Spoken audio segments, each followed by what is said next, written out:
Bon, je vois des trucs qui me chauffent sur les news et il fallait vraiment qu'on en parle. L'objectif de cette vidéo, c'est de vous montrer qu'il y a peut-être un retour du retail sur le marché des cryptos. Est-ce que c'est une bonne nouvelle ou pas? Je pense que oui. On va voir ça tout de suite. C'est parti. Alors, les recherches, je vous en avais parlé en plus récemment, sur Google Search pour Buy Crypto ont augmenté ces derniers jours et sont vraiment, ont passé un... C'est depuis quand? Je sais plus.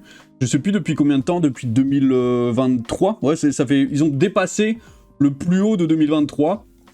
Donc là, il y a quelque chose qui se passe sur le terme Buy Crypto. C'est même pas Buy Bitcoin, parce que moi, la vidéo que je vous avais faite, c'était sur Buy Bitcoin. J'avais pas pensé à crypto comme un neuneu, mais évidemment, crypto, oui, c'est un bon... c'est un bon élément de recherche pour savoir où on en est. Et là, visiblement, il y a un petit retour. Est-ce que c'est un retour qui est ponctuel? Peut-être, on sait jamais. Hein. Si jamais le retail revient, qu'on lui remet une claque, ah là, vous pouvez être sûr, là, c'est reparti pour un an de bear market. Mais par contre, si jamais c'est bien accueilli et que les banques, les institutionnels et les plateformes d'échange veulent un petit peu en profiter, bien là, ils vont mettre le paquet, on aura peut-être un bull run, comme on méritait de l'avoir en 2024 ou 2025, je sais pas, est-ce qu'on méritait d'ailleurs, c'est pas dit, mais peut-être qu'on aura un bull run. Ensuite, on a la Fed qui annonce que un Américain sur 10 adultes a utilisé ou détenu des cryptos en 2025 contre 7% l'année dernière. Donc effectivement, même la Fed annonce qu'il y a de plus en plus de gens qui commencent à détenir de la crypto. Et effectivement, c'est via les ETF Bitcoin et Ethereum Spot surtout qui ramènent des investisseurs particuliers et qui ne passent même plus par les plateformes d'échange au final. Et est-ce que c'est une mauvaise chose? Non, je pense que ça ramène de la liquidité dans le marché. Je suis très content de voir ça. Je suis très content que Binance ne se fasse pas plus d'argent, parce qu'avec tous les déboires de Binance, eh bien écoutez, c'est une très bonne nouvelle. Donc plutôt content. Ensuite, petit medley news sur Hyperliquid. On a Ansem, alors le fameux Ansem, le mec qui a shield Solana comme pas permis, c'était en 2022-2023. Eh bien, Ansem a fait un petit message, bonjour frère. Hyperliquid. Ansem est en train de chill Hyperliquid comme jamais. C'est impressionnant ce qui se passe. Je pense que la prochaine saison de Memecoin se fera sur Hyperliquid. Non pas qu'il y aura rien sur Solana. Solana, en plus, j'ai eu un commentaire intéressant qui me disait « Ah oui, la mise à jour, oui, c'est vrai, j'avais fait une vidéo dessus, un peu rapide sur la prochaine mise à jour. » Ben oui, Solana va être mis à jour, et il y aura des très bonnes choses sur Solana. Il n'y a pas de souci, mais Solana a fait son temps, et maintenant, les influenceurs, visiblement, ce qu'ils veulent, c'est aller là où ça marche, et où ça marche en ce moment, c'est sur Hyperliquid. Donc, très content, voilà, Hyperliquid, ça se passe bien. On a un gros influenceur qui commence à en parler. Pourquoi pas avoir une Memecoin Season sur Hyperliquid? Moi ça me va, pourquoi ça me va? Parce que j'aime pas les Memecoins. Même si oui, j'ai créé un Memecoin, tout ça, mais c'était plus pour tester la technologie qu'autre chose. Mais par contre, ce que j'aime bien, c'est que ça va ramener la liquidité sur Hyperliquid, ça va brûler des tokens hype, et ça va faire monter le prix, donc tant mieux, moi je suis content. Prochaine news, le hype d'Hyperliquid frôle les $65 et atteint un nouvel ATH, ça y est, ça c'était il y a 58 minutes, là je tourne la vidéo, on est le 26 mai à 17h34 heure française. Donc c'était il y a une heure pile poil, là actuellement. Il a frôlé les $65, visiblement. Le token est, comme son nom l'indique, en pleine hype.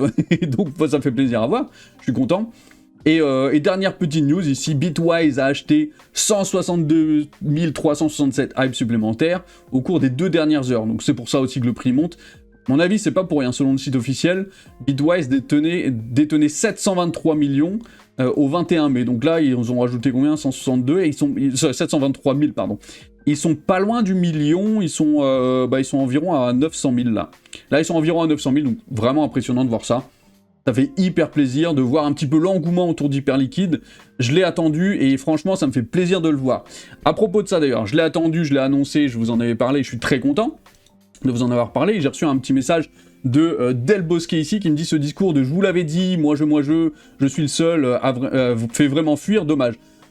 C'est vrai qu'effectivement, ces derniers temps, j'ai mis un petit peu mon ego en avant. Pourquoi j'ai mis mon ego en avant? Parce que ça fait des années que j'essaye de prévenir les gens, que je vois les gens faire des bêtises sur le marché, que ce soit des amis. J'ai vraiment des amis qui font des bêtises et je leur dis est-ce que c'est intéressant de faire ça? Je suis pas sûr.